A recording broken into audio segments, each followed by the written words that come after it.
जैसा कि आप सब लोगों ने सुना होगा कि तुर्की में एक होलनाक और तबाही खेज जल्जला आया, जिससे कह रहे हैं कि 40 से 50 हजार अमवात के चांसेस हैं, क्योंकि जल्जले की नोयत 7.8 रेक्टर स्केल पर उसको मेजर किया गया और उसके साथ आफ्टर शॉक्स जो है वो भी 7.5 तक गए। और वो जो टोटल आफ्टर शॉक्स थे उसकी तादाद 100 से ज्यादा है, जिससे तबाही बहुत ज्यादा हो गई। और आज तक हम जब भी जल्जले के बारे में सुनते आए, जब भी जल्जला देखा या जब भी जल्जले को पढ़ा, तो उसको हम एक कुदरती आफत के तौर पर लेते हैं।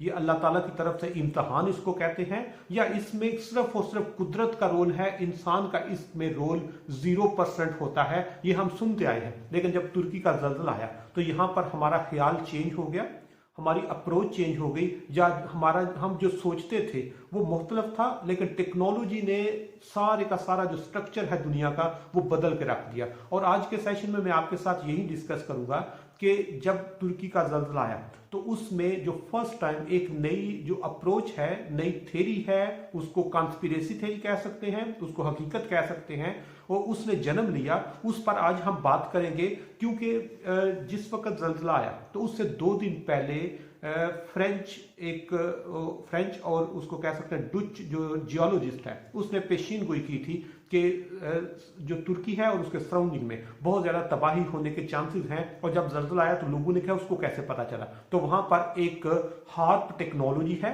एक रिसर्च लैब है, रिसर्च प्रोजेक्ट है, उसका उसने जिक्र किया। और आपने हार्प के बारे में यकीनन कुछ ना कुछ सुना होगा। और आज के सेशन में मैं आपके साथ ये डिस्कस करूं कि हार्प वर्क कैसे करता है, इसका तुर्की के जल्जले के साथ क्या ताल्लुक है, और इसके अलावा हार्प कौन कौन सी दुनिया में जो तबाही है, कौन कौन से जो इश्यूज हैं उनको जनरेट कर सकता है इन कमिंग ईयर, उस पर हम बात करेंगे। सबसे पहले जिस तरह मैंने बताया, हार्प एक नया वो कॉन्सेप्ट आया है जिसको हम कुछ लोग हकीकत कह रहे हैं, कुछ उसको एक कॉन्स्पिरेसी या साजिशी नजरिया कह रहे हैं। और ये 1996 में फर्स्ट टाइम ये प्रोजेक्ट लॉन्च हुआ था। यूनाइटेड स्टेट्स के जो एयरफोर्स और नेवी डिपार्टमेंट ने मिलकर इसको एज आप कह सकते हैं कि जिस तरह कहते हैं जंगी आलात, वार के दिनों में जो जब इसको टेक्नोलॉजी को उन्होंने इस्तेमाल करने के लिए फर्स्ट टाइम डेवलप किया। और हार्प को अगर हम देखें तो इसका होता है high frequency active auroral research programme. और ये यूएस नेवी और एयरफोर्स ने जब लॉन्च किया तो उसके बाद इन्होंने यूनिवर्सिटी ऑफ अलास्का को इसमें शामिल किया। तो उसके बाद ये प्रोजेक्ट जो है वो वर्किंग कंडीशन में है। इसका जो सिस्टम है वो ये होता है कि इसमें हाई फ्रीक्वेंसी जो बड़ी बड़ी जिस तरह होती है ड्रिलिंग की जाती है जमीन में, जमीन के अंदर कुछ ड्रिल करके मशीनें नस्ब की जाती हैं, और ये उन्होंने मुख्तलिफ पॉइंट्स पर उनको नस्ब किया हुआ है। वो इतनी हाई फ्रीक्वेंसी की हैं कि उनको उसके साथ सैटेलाइट के साथ अटैच किया गया और सैटेलाइट से उनको कंट्रोल किया जाता है।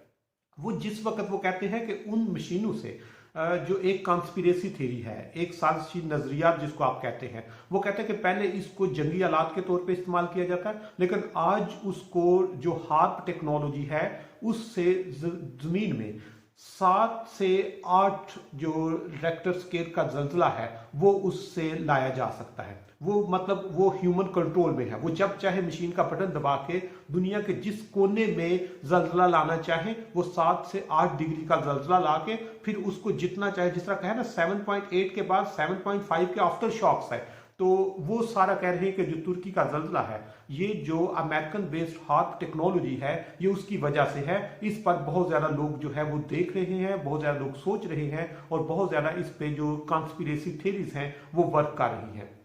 दूसरे नंबर पर वो ये कहते हैं कि जो तुर्की का जल्जला है ये हार्प टेक्नोलॉजी की वजह है, ये कुदरती नहीं है। क्योंकि वो कहते हैं कि जिस वक्त जल्जला मॉर्निंग में आया तो उससे चंद लम्हे पहले जो ब्लू लाइट्स हैं वो नमूदार हुई आसमान से, और उन्होंने उसको टच किया और ऐसे लगा जिस तरह बादल चमकते हैं उस तरह। और वो हार्प टेक्नोलॉजी का प्रोसेस भी यही है कि जिस वक्त वो उसको अप्लाई करते हैं तो उससे पहले जो आसमान से, जो सैटेलाइट से जमीन तक जो है वो रोशनी जो है वो नमूदार होती है। और यहाँ पर आपने सोशल मीडिया पर बहुत सारी वीडियोस देखी होगी जहां पर वो रोशनी जो है वो भी नमूदार हुई। तीसरे नंबर पर वो ये कह रहे हैं कि जो हार्प टेक्नोलॉजी है इससे जल्जला लाया जा सकता है, इससे फ्लड्स लाए जा सकते हैं। और कुछ लोग ये कह रहे हैं कि पाकिस्तान में जो 2010 के फ्लड्स थे इसमें भी हाथ, टेक्नोलॉजी का हाथ था। वो इस पे एक्सपेरिमेंट कर रहे थे, और एक्सपेरिमेंट हमेशा गरीब मुल्कों में, आपने देखा होगा जब भी फ्लड्स आते हैं गरीब मुल्कों में आते हैं। आपने देखा होगा जब भी जल्जला आता है तो वो कभी तुर्की में आ रहा है, कभी पाकिस्तान में 2005 का एर्थक्वेक आया था, हेटी में आपने देखा होगा वो बहुत बड़ा जल्जला आया, इंडोनेशिया में बहुत ज्यादा इस तरह के वो लॉसेस हुए। तो वो कहते हैं ये जब भी जल्जला आता है तो ये गरीब मुल्कों में क्यों आता है, जब भी सैलाब आते हैं ये गरीब मुल्कों में क्यों आते हैं। और इसके साथ जो हार्प टेक्नोलॉजी है, ये जो मौसमी तगैरात है, मौसमी तब्दीलियां जो है, जिसको आप कह सकते हैं गैर मौसमी बारिशें, गैर मौसमी तूफान, या आप कह सकते हैं ये उनके कंट्रोल में है। वो उससे मौसमियाती तब्दीली जो ला के किसी भी एरिया में जो फ्लड्स हैं वो ला सकते हैं, बारिशें ज्यादा हो सकती हैं, या जहां पे बारिशें ज्यादा होती हैं वहां पे बारिशें कम की जा सकती हैं। तो वो कह रहे हैं कि ये आगे जो आने वाले दिनों में यहां तक के जो स्पेस में प्लेन्स चलते हैं, जो बिजनेस है, जो कम्युनिकेशन है, इसको भी डिस्टर्ब किया जा सकता है हार्प से। और ये कहने कि शायद दुनिया का सबसे हाई फ्रीक्वेंसी जो आप कह सकते हैं कि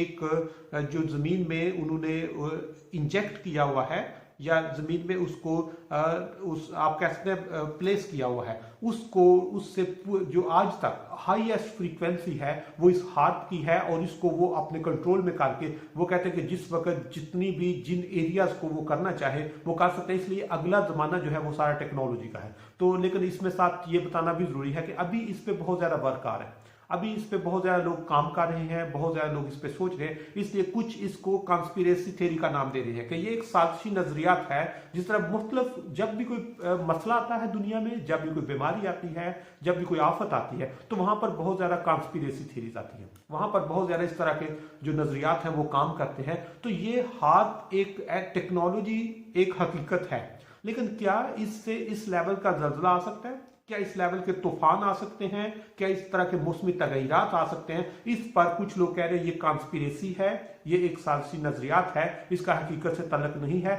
लेकिन जो जो वक्त आगे गुजरता जा रहा है, इंफॉर्मेशन का फ्लो आता जा रहा है, तो उससे ये चीजें और क्लियर होती जाएंगी कि क्या आज तक जो दुनिया में आफात आई हैं ये सारी मैन मेड है, ये ह्यूमन कंट्रोल में है, या इसका ह्यूमन का इसमें कोई रोल नहीं है।